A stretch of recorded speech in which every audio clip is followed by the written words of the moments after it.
Ryan Reynolds here from Mint Mobile.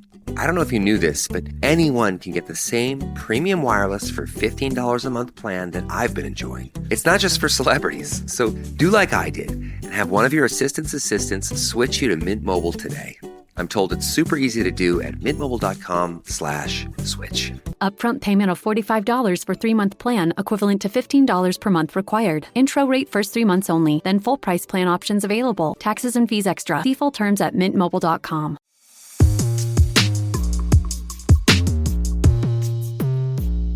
One of our participants, she's from Gaza, and she's part of the peacebuilding programs. She lost 30 members of her family. One of them is her brother. She told us, okay, I lost enough of my beloved ones. I don't want to lose more. First of all, my Palestinian sisters give me hope because I know how hard it is for them to be peace builders and to be in touch with the Israelis. It's much easier for me. Every time I see them, every time I work with them, I get hope. I know it's possible.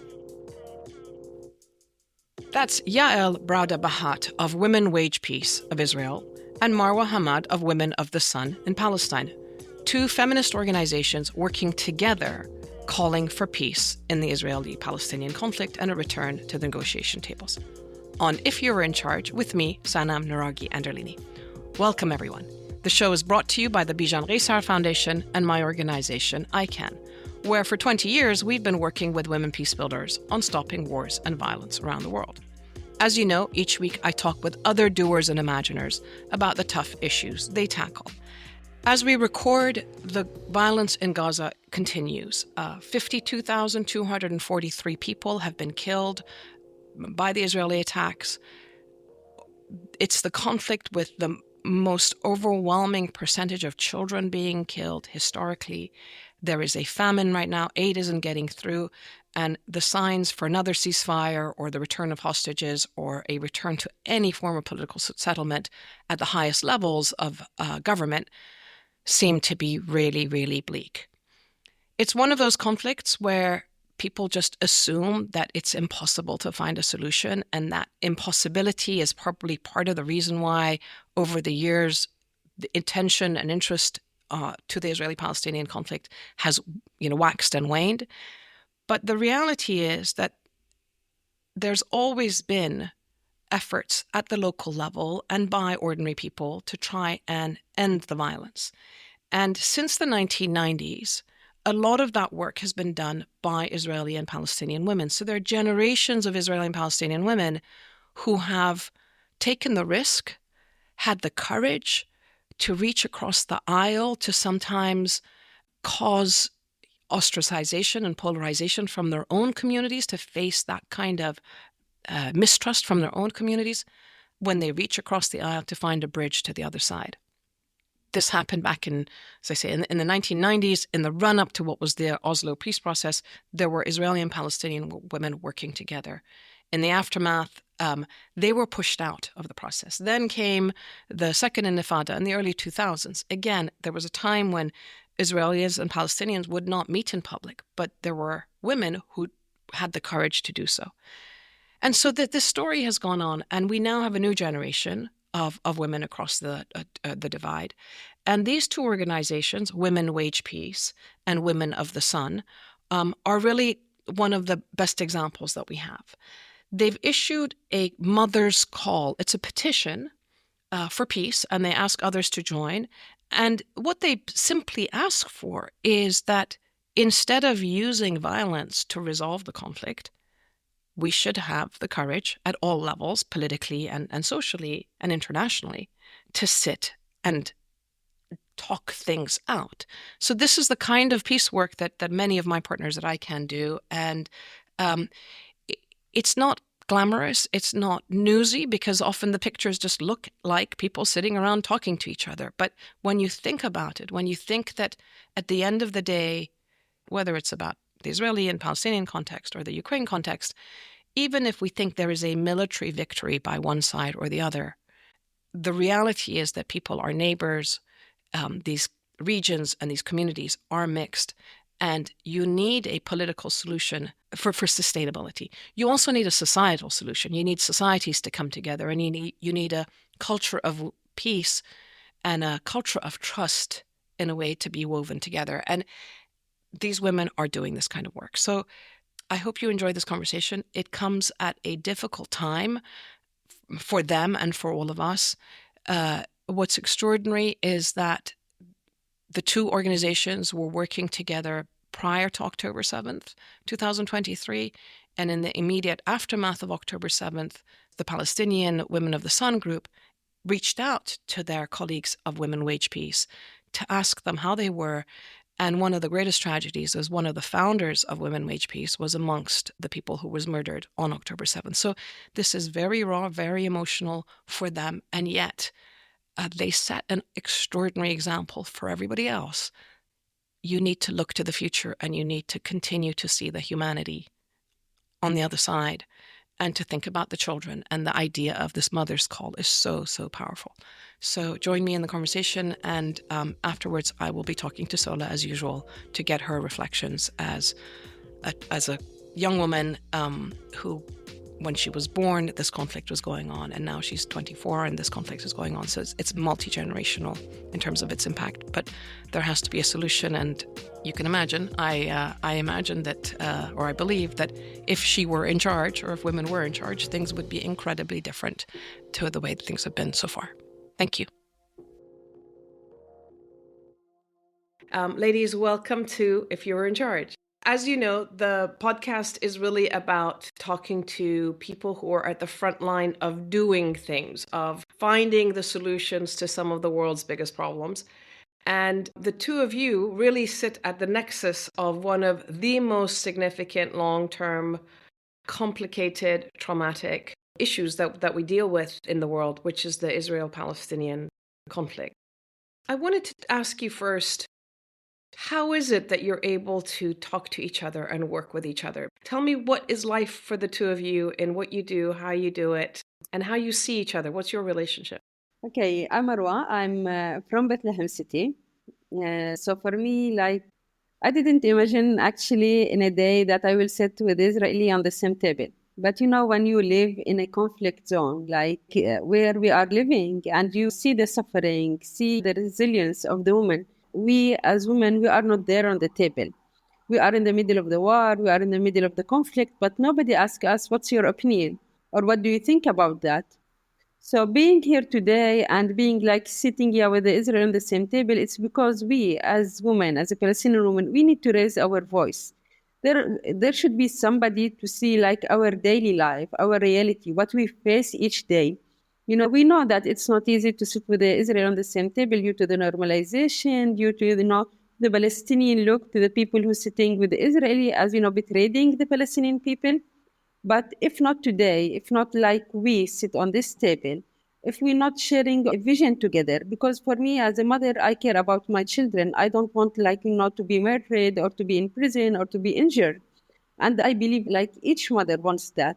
And this is what brings us all together, because we care about our communities, we care about our new generation, and we want them to live in dignity, safely. And this is the solution, is to find dialogue.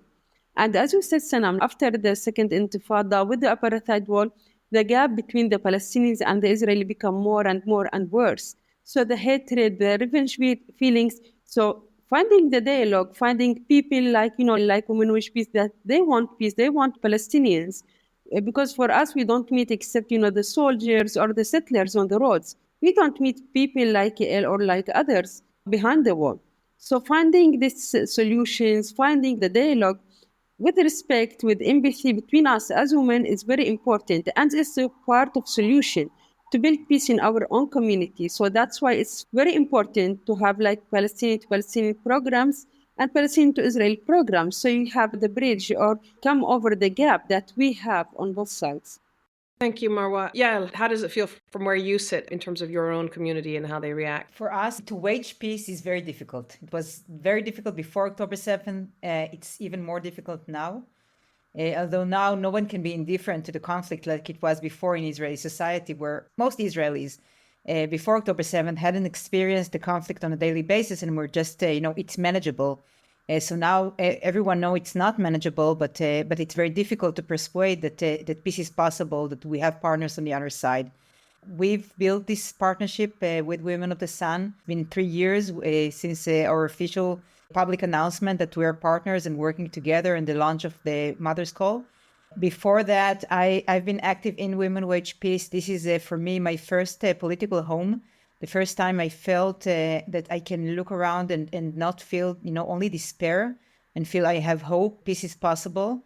And I became an activist in Women Wage Peace over 8.5 years ago. And for us, the partnership with Women of the Sun, we didn't even know that we had this dream of having a sister movement, a Palestinian sister movement. And it happened. And for us, it was really, truly amazing. We feel that we provide a model showing that it is possible to talk. It is possible because we argue on many, many things, including the wording of the Mother's Call when we just drafted it over 9 months, working together, arguing on each and every word, but we made it, we did it, and we know that it's possible and want to provide this model to other organizations, to other parts of Israel, the Israeli and Palestinian societies, and of course to our leaders. We were fortunate enough to have the chance to build the partnership and build our trust before October 7th. And when October 7th happened, for us, it was, of course, we're continuing together. People asked me from time to time at the beginning, are you still in touch with with those Women of the Sun? And I always say, of course, this is the time that our voices and our partnership is mostly needed. We've been doing since October 7th. We didn't stop working together, we intensified our joint work because we know and we saw what happened in other countries in the past, in Northern Ireland, in Liberia, where women from both sides of the conflict stood together, united, and demanded peace, and they succeeded. And we take inspiration and hope, and we learn from those cases so we can do it, we can contribute to the resolution of our conflict as well. Thank you. It's the 25th anniversary of Resolution 1325. And we, at the time, back in 2000, were inspired by the work of Israeli and Palestinian women, so the generations before you. So this, what seems to be a consistent feature of conflict around the world is that when these conflicts break out, there are certain women, not all women, but some women who emerge as peacemakers and peacebuilders and running to the problem. And it's almost like an invisible force, but you are there, and it's been a consistent issue in your context as well. Marwa, what is the daily work? You've talked about, and Yael mentioned the Mother's Call. What is the work that you do together, and what is the work that you do separately in your own communities? When you say I'm a peace builder or we work together, what does that look like? What are the impacts that you're proud of? Our work is rooted in the belief that women are not just a victim of the conflict, they are the powerful agents of the change. Palestinian programs where we focus on the economic empowerment, because if you don't have economic security, it will not lead us to the peace, political freedom, because breaking economic dependency for the women will equal breaking the male dominance.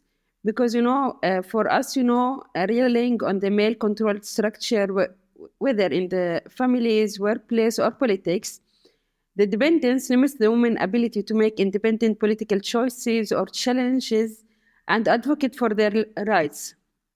So what we see is women without financial independence are often excluded from decision making in both households and society and on the negotiation table.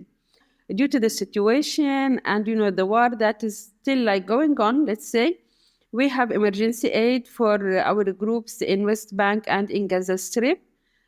And finally, we have some initiatives, and the other part of the project, unfortunately, we couldn't continue it, which is women building stories due to the cutoff of the USAID programs.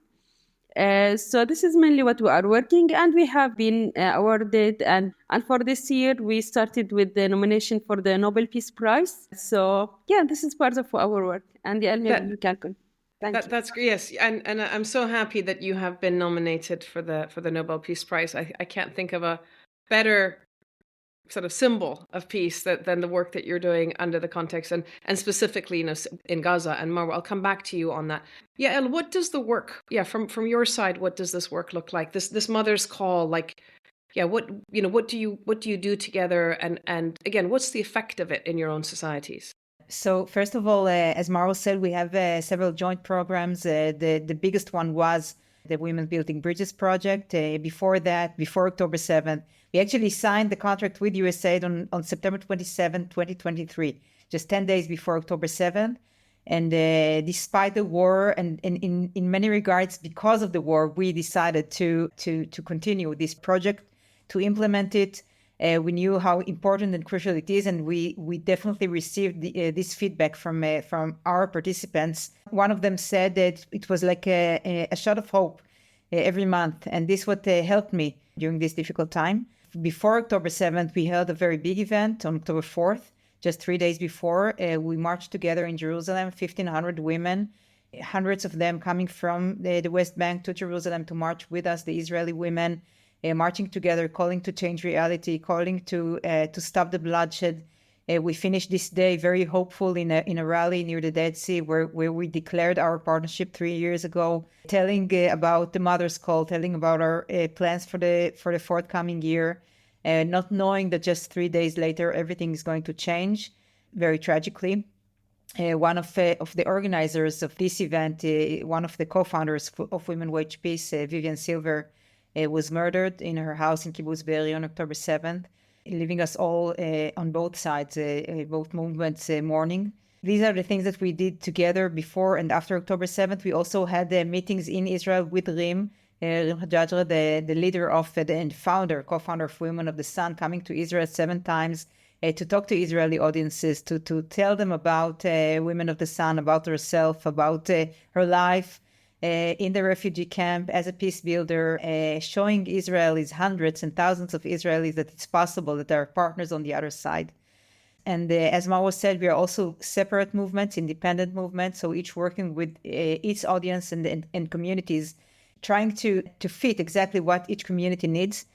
So in Israel, we now, since October 7th, we stand with the families of the hostages daily. We have a daily vigil since the beginning of the war, demanding the release of all hostages to in a deal that ends the war, and of course promoting later long-term negotiations towards a long-term solution. We just launched a public campaign showing Israeli audiences that peace and the political way provides the security that we all deserve. Because when you say security in Israel, you mostly mean the military security.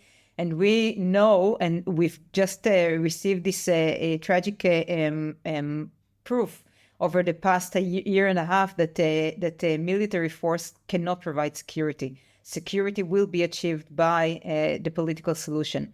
Marwa, October 7th, when you heard the news and saw what was going on and your movement saw what had happened, first of all, what did it feel like from where you were sitting? As Palestinians, what was your reaction? It was shock. Because, before 3 days we were like marching together, and now everything, starts to change. For us, maybe it's not like the start of the 7th of October. This conflict have been like since 75 years. So, but since, the 7th of October until now, it's not stopping. Many women from our members have been killed during this war. We lost 38 women from members of Women of the Sun. They were in Gaza, the members? Yeah. Yes. Yeah, we have a group of 500 women in Gaza Strip. During the last year, we support them through the emergency aid, but it was hard, to continue with it. So we focused to have a tent to implement our programs and activities like trauma healing, education for the small children. And we graduated more than 200 children, and our beneficiary was more than 1,000 beneficiary during the last year. So for us, this is a way how we support it. For our partnership, we were very happy and proud, we have the strength to continue after the 7th of October. Our director, Rim, sent on the group, and she asked them, okay, this is the time, this is a real test for us to continue or to stop our work. And we all agree that, it's time, to continue, because, we want to revise this pain to hope, because we want to be there for our people. And on the same time, it's time, to let the people open their eyes that, as Yael always said, this conflict isn't manageable anymore. We need to resolve it. We need to find a solution. And hopefully, we will achieve peace and we will end this. Marwa, just so in terms of your own Palestinian communities, whether you're members in Gaza and what's happened, and people in Gaza or in the West Bank, the fact that you decided to continue, and as you said, your director, Reem, reached out to Yael and said, we need to carry on. Has that been a challenge? Have people said to you, you guys are betraying us, or has it changed since, from 2023 to 2025 over these months? Have people's attitudes changed? Yeah, let's say, it's changed because, in the first maybe months of the war, they said, we come over Israel. It's the first time that, Israel get this slap from the Palestinian. So each time we are the one that is, the victim. Actually from the first day I was saying, the situation will not be good. Don't be happy for something, for this violence, because we will pay for it. See what, violence brings. It only brings more violence. Having a long 1 year and almost a half. So now people is, let's say more educated, have more awareness about, going to the war because they pay the price of it. So I think most of the people now, they are with the peace building. Yeah, we have a fear to say, I'm with the peace building. I can sit on the table with Israel. But if you think this is the only way, to save our children, this is the only way to raise our voices as women, and this is the only way to find equitable solution, because if we are not on the table as the Palestinians, who will raise our voice? Who will say what we need to say? So it's a need for us to be there. Thank you. I think this is exactly, as you say, the crux of it, that we see. It's the first time, I think, in recorded history of a war where children make up something like 40% of the victims, that civilians, and especially women, because I think it's important to count the men as well, but it is so devastating in terms of the civilian population. Those of us who are in the peacebuilding world, from the beginning, we were saying it, the bombs will have to stop, and at some point the talking has to begin. Both of you, in terms of the political and military leadership in your own context, what is the appetite for talking to you, for bringing you in? Marwa, are you getting more traction now? Is the PA more willing to imagine an inclusive process in terms of Hamas? What do they say to you guys? And similarly, Yael, for you in Israel, how do they react? Yeah, Marwa, do you want to go first? For us, it's, since the beginning, the woman wasn't there. And even if we have like women in the political arena, they are mostly like the women in one of the political parties. So for now, we don't have like any woman that represents this part of our community. And unfortunately, there are no negotiation tables with the Palestinian Authority. No one is talking to us. In the past 2 years, we've been devastated in Israel because of the current administration. Constantly, and even during the war, infringing civil rights and democracy and peace, and it's really awful. We've been on the streets. The Israeli liberal camp was on the streets before October 7th for almost a year, for 40 weeks. So we don't feel that we have currently partners in the Israeli administration. We keep working with everyone who wants to talk to us and wants to promote and contribute to our efforts. Currently, it's mainly from the opposition. However, we do remain a non-partisan movement, not affiliated with any specific party or any specific side of the Israeli political map. And of course, if you ask anyone on the street, any Israeli, they would say women wage peace are from the left side because, there is peace in their name. But this is exactly what we're trying to change for more than 10 years now, that peace is for everyone. It's for the left and right, and as well as security, and that peace and security are intertwined. But it is very, very difficult to work with the current administration. Hardly any women in decision-making positions. The rare women, the few women that are there, it just align with the masculine and the patriarchal values and actions. However, if for some reason suddenly they will decide to promote peace, we will support, we will engage, we will be there. Whatever happens, we will continue to pursue peace.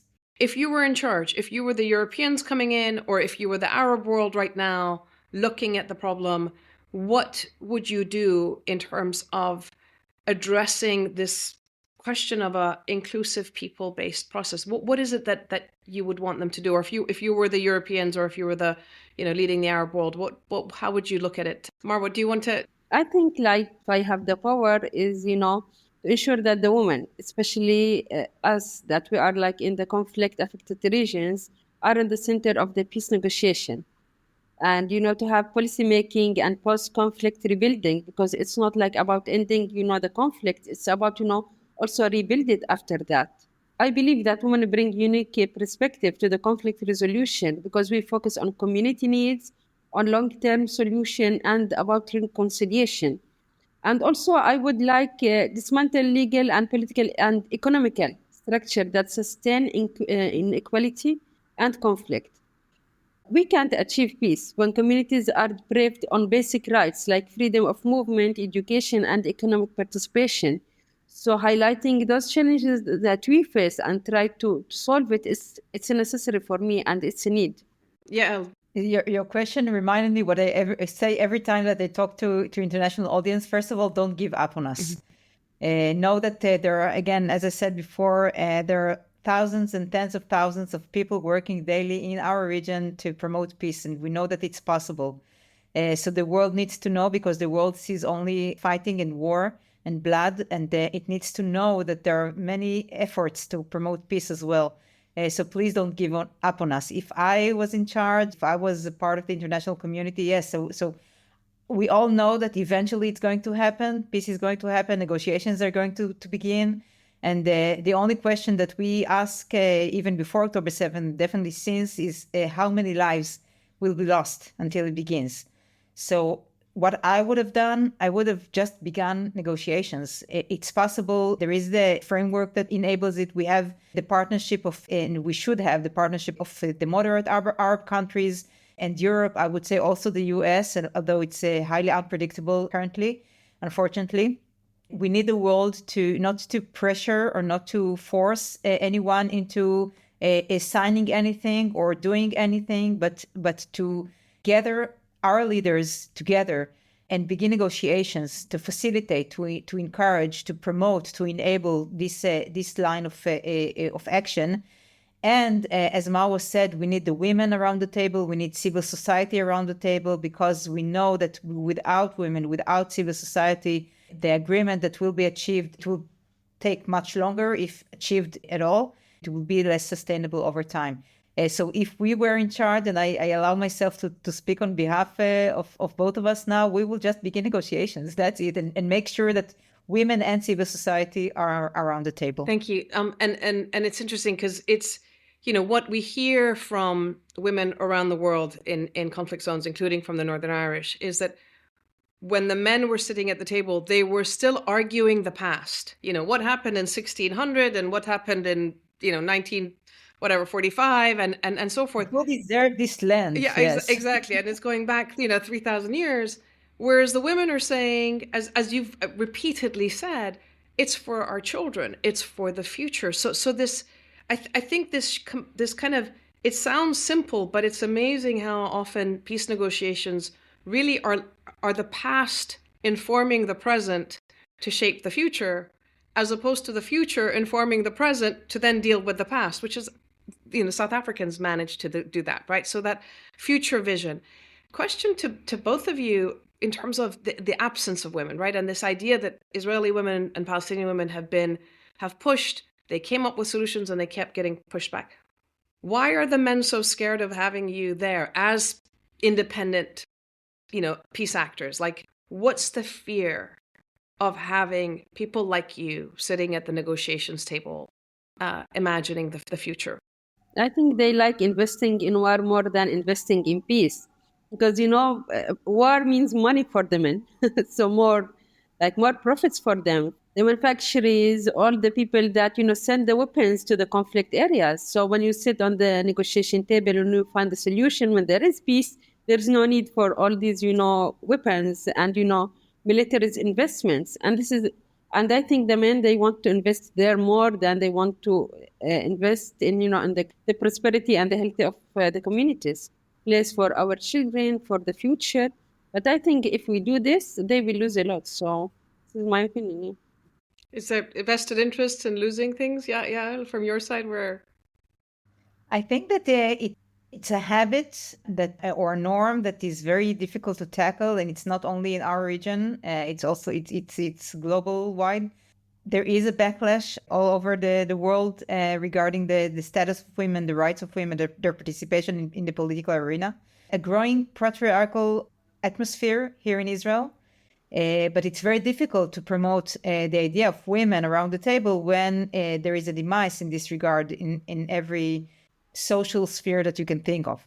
if you were a billionaire, if you had the money and the power the power that comes, or the freedom that comes with the kind of $1 billion that we see individual men have in the world right these days, what would you each do right now? So three things come into my mind. First of all, realized a few months ago while talking to my cousin that while I am working daily with Marwa and with my Palestinian colleagues and sisters, and I know that it's possible, this is a part of my day-to-day routine and work. And this gives me hope. This gives me life. This keeps me alive. I want everyone to have this experience, this knowledge that it's possible, this proof. If I had so much money, first of all, I would say stop investing it in war and weapons, as Marwa said, and begin investing it in peace. But more concretely, to organize more and more and more encounters between Israelis and Palestinians to see that there are humans on the other side. One of the Palestinian participants in our recent Women Building Bridges program said, this program enabled me to see that there are humans on the other side, and there are difficulties, and there are, you are painful and hurt like we are, and we need more human encounters like this. So this is one thing that I would invest in. The second thing would be to build the resilience of our camp, of our activists, because it is really, really exhausting to be peace builders. And some of our activists in Women Wage Peace have been working daily in the movement without getting paid. Most of our activists are volunteers.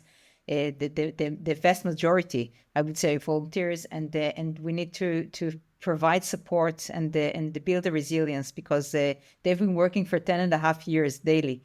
We need them to be stronger. And also, lastly, we need to train more men and women from civil society to sit around the negotiations table to build their skills, their knowledge, their confidence, because the table doesn't need more generals or more politicians. It needs more people from the ground, from the communities, knowing what's needed. I think they have all the knowledge they need. They just don't know it. So building their confidence and providing more knowledge, more skills to sit around the table and take part in negotiations, and that's it, and reach an agreement. For me, I will start investing to have feminist economy. Feminist economy is a free society. I don't want the women to have to earn wages only. I want them to reshape the economic itself. Because the foundation of true political participation, because a woman who earns her own income is a woman who votes, who leads, who speaks without fear. So this is what I will focus in. And finally, the peace building, because this will lead more and more women participation to change our community and to build peace in our own community. For both of you, is not just the USAID funding cuts, but the fact that you were seeing European countries and others also reducing their overseas development assistance, is that affecting you in your region right now? Are you seeing other resources or local resources, wealth coming, philanthropy and other ways of supporting your work? What's happening in terms of the financial side? Because as you say, it's really unfair to assume that people are going to do this year in, year out, day in, day out, voluntarily. Somebody has to pay for the groceries, right? Yeah, I think that in our community, volunteering is very hard because, we have a very high unemployment rate, and due to the war now, the situation is very hard. For example, for a family, she will think, okay, it's better to pay for bread than letting my son or my daughter to do volunteering. So for us also as an organization, the cutoff of the programs and to have hard guidelines to go through it, it's very hard. easy to have like a cross-border activities. During now, we can't go to Israel because there are no permits. The Israeli, we can't meet except in Area C, and it's not like that safe for both of us. So we are facing a lot of problems. And, meeting through Zoom doesn't like the same as you meet people face to face. I mean, the cutback, we know that many organizations are relying on such a funding, and this cutback and the Israeli perspective NGO law, it casts 80% tax on foreign governmental. They're going to put an 80% tax on funding that comes to charities in Israel. In Israel from foreign governments, from embassies and from USAID, if it was still operating and so forth. From the EU, we know that many organizations rely on such funding, even if Women Wage Peace are not, and do not. And it's really scary because private funding and private philanthropy, we need it more, and we'll have more competition over very scarce resources. And we know that the economic situation in the US now, and I think globally, is unstable. So there is a reduction in this regard as well. So yes, we don't know. I mean, many organizations are going to suffer from this, and many organizations, I am afraid, will be shut down because of this. And we need a vibrant liberal civil society in our region to succeed. So it's really scary. We continue. We are proud of having our public, the Israeli public, supporting us through a crowdfunding campaign that we hold annually. We have private donors were with us since the beginning of the movement, and now also, really, it's very scary, the situation currently. Thank you. And it's one of the things that we're seeing again, both from the U.S. context but internationally, is that this work again is so invisible in the public cultural sphere, right? That when you say peace building, people don't relate to it, right? Exactly. It seems less urgent. Ironically. And I definitely understand, but we are also dying here, and we will die. And even, people don't believe that civil society or civilians, ordinary people like you, and you are all extraordinary people, but essentially we're talking about just non-political, non-military people can step in and have a say and make an impact in terms of peace building. And if you don't have peace, that the humanitarian crisis or the hunger will carry on. The war keeps kind of creating new victims, right? But and so we have to get to the source of it, which is stopping the war.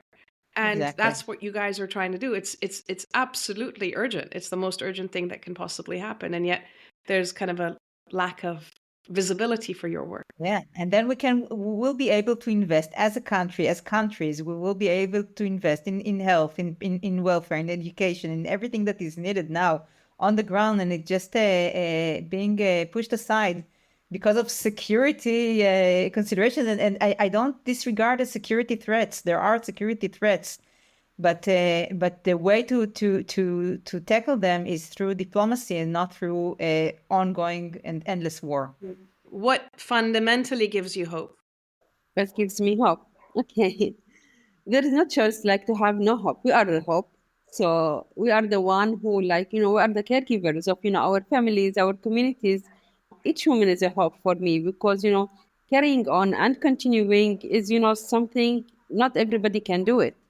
I will give you like a small story. One of our participants, she's from Gaza and she's part of the peacebuilding programs. She lost 30 members of her family. One of them is her brother. And she still continue in our peacebuilding program. She still meet Israeli because she told us, okay, I lost enough of my beloved ones. I don't want to lose more. So this is what gives me hope that, okay, we can't keep looking to the past. We should look to the future. We should serve the people that we have still in our lives. And this is what we are doing. Thank you. And last word for you. What gives you hope? First of all, my Palestinian sisters give me hope because I know how hard it is for them to be peace builders and to be in touch with the Israelis. It's much easier for me to be in touch with Marwa than the other way around. And every time I see them, every time I work with them, I get hope. I know it's possible.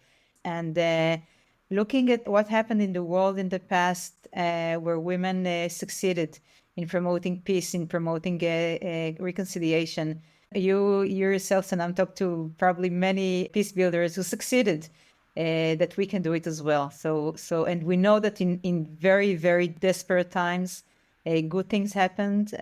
We say that, revolutions happen in desperate times. So we're doing the revolution. We give ourselves hope all the time. Thank you. Thank you both very, very much for this conversation. Really an honor and a pleasure to speak to you. And I hope to join you whenever it's possible, both in Palestine and in Israel.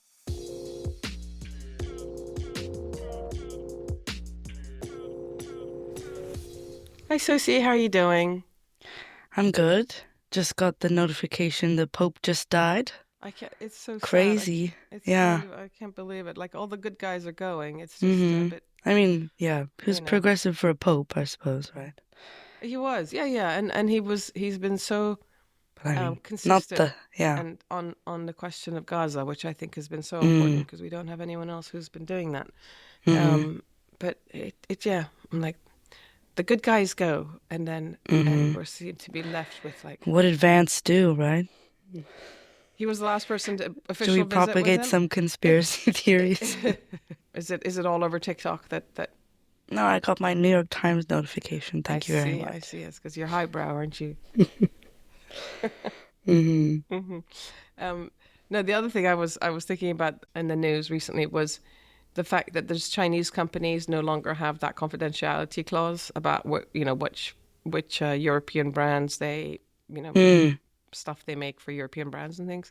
And I was like, wow, now you can buy your. Well, there's all these videos Gucci of the warehouses for $5 or something. There's all these videos of the warehouses trying to like sell you directly. They're like, no, buy your £5, Hermes Kelly, and it's from the same manufacturer. Yeah. Yeah. Baba used to call them genuine fakes, the fake ones, like the ones that you see on the in markets and stuff that say like look pretty good. Googie instead of Gucci or something. Yeah, genuine fakes. Yeah, are funny. Do you remember there was like are funny and anyway, it did make me giggle a bit, but it's just everything is in so much flux, and so. Our conversation that we just had on another complicated crisis. And we covered these issues in season 1 with the 2 podcasts with the rabbi and with Muhammad. But this time around, I wanted to talk to the women who are actively involved in peace building within themselves and across their communities. Because that's kind of my, as you know, that's my bag of That's your thing. Work, really, that's my thing. What did you think of the conversation? I thought having them together was interesting, and kind of that they had. It was like this kind of the same conclusions, but they obviously were coming from very different backgrounds, and seeing that was kind of. But then obviously working together, was interesting and like quite powerful in a way.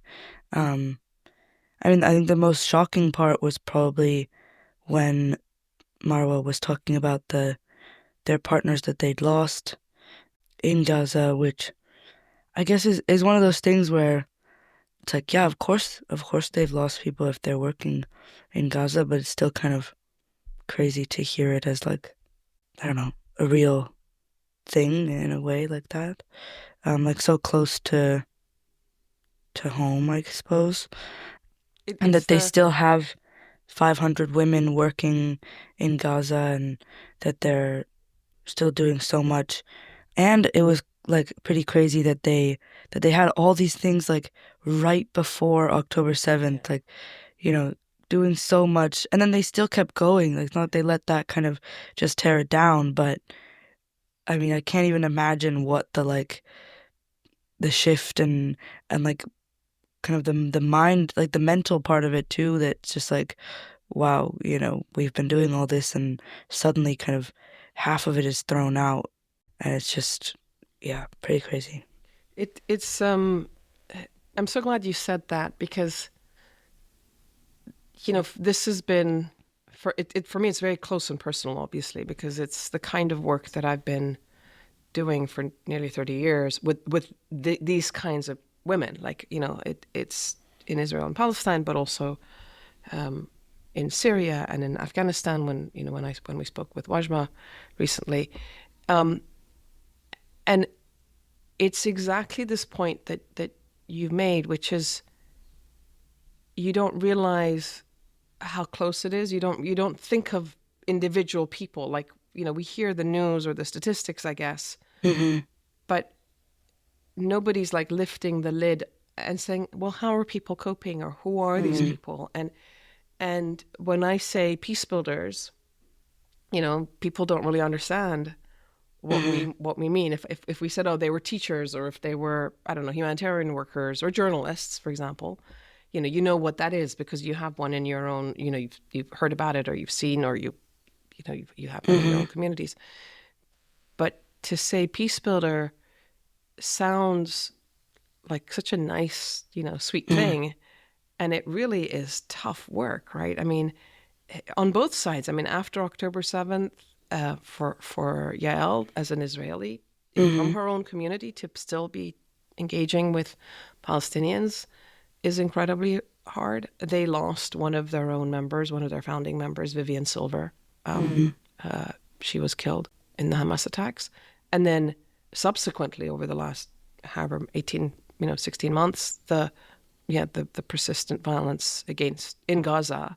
And we never hear about how ordinary people are coping or what they're doing, or these 500 women. Who are they? What are they doing? Who are they helping? Or how do they stay connected? I mean, these are the stories that are so invisible, and it. I'm glad that you sort of, for you, it was also like an aha moment.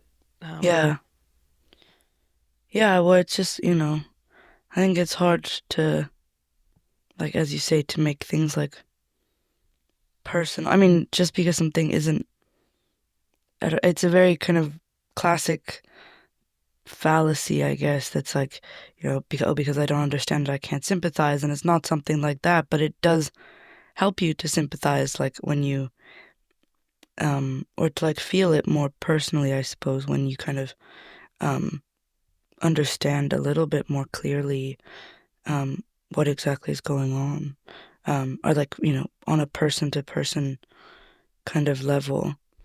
Or when you hear them speaking about themselves, right? That it's not just a reporter or a... Yeah, it's not it's like first-hand report of kind of what is, like, what their own experience or what their lived experience is, as as kind of the, or whatever. But yeah, like the first-hand kind of recounts of like what they're actually seeing, people that they like personally know, and it's pretty kind of did it make impactful. You think that there is hope? I mean, did it give you a sense that, wow, this problem can be resolved actually, or did it feel like... I mean, even just the fact, I think, that they were like, yeah, we were doing it, and then October 7th happened, and all this kind of horrible stuff, they lost people, and everything kind of took so many steps backwards, it seemed, and yet they're still going. I feel like something like that is already kind of pretty hopeful in a way. Like, in a way, it's like exactly the opposite of hopeful, because like, wow, they were doing all that, and then October 7th still happened. But I guess you can see everything both ways. Which makes the work of these two groups, Women of the Sun from the Palestinian side and Women Wage Peace from the Israeli side, that much more courageous in my view, because they were already going against some of their own communities' instincts and rationale, for very, very good reason, many would argue. But to continue it is after October 7th is, what I would like to think is that this is the pathway to peace. Like, the bombs will stop, the attacks will have to stop at some point. People will have to learn to live together, and instead of going back to the politicians and military leaders sitting in some room, a bunch of old guys and talking to each other all the time. It should be asking these women. These women are willing and able to talk to each other, to get together, and see the future as if they're sitting on the same side of the table and looking forward, as opposed to the sort of the traditional dynamic of what we see. Assuming that they're working against each other. And also just the way the table is laid, every time you see negotiations of any form, one delegation is, on one side of the table and the other one is the other, and it's very confrontational. It's like, well, imagine if they just had a round table and they mixed everybody up and or had one table that you looked out, into the future and Last Supper style, right? Yeah, exactly. It's Last Supper style, exactly. It just, and said, you've got to talk. We're not letting you on.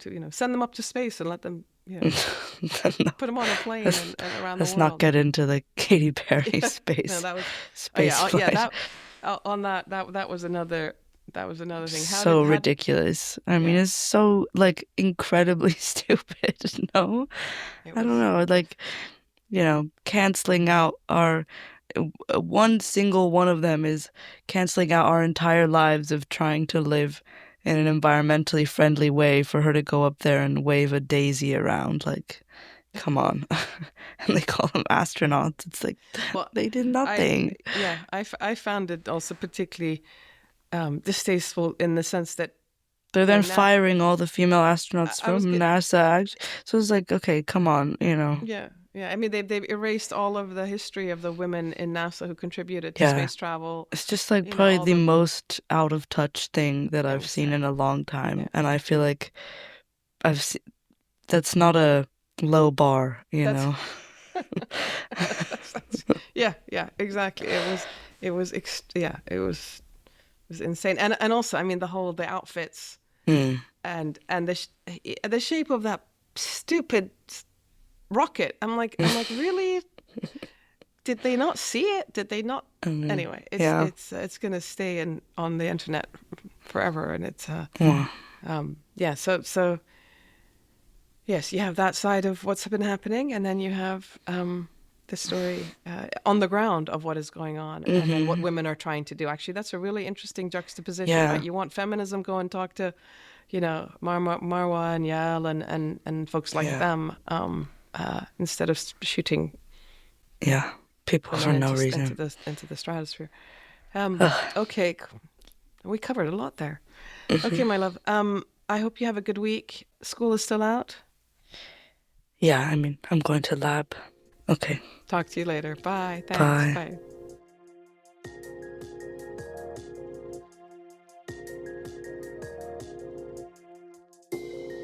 My thanks to the Bijan Reisar Foundation, my own organization, ICANN, and Africa Digital Audio for making these podcasts possible.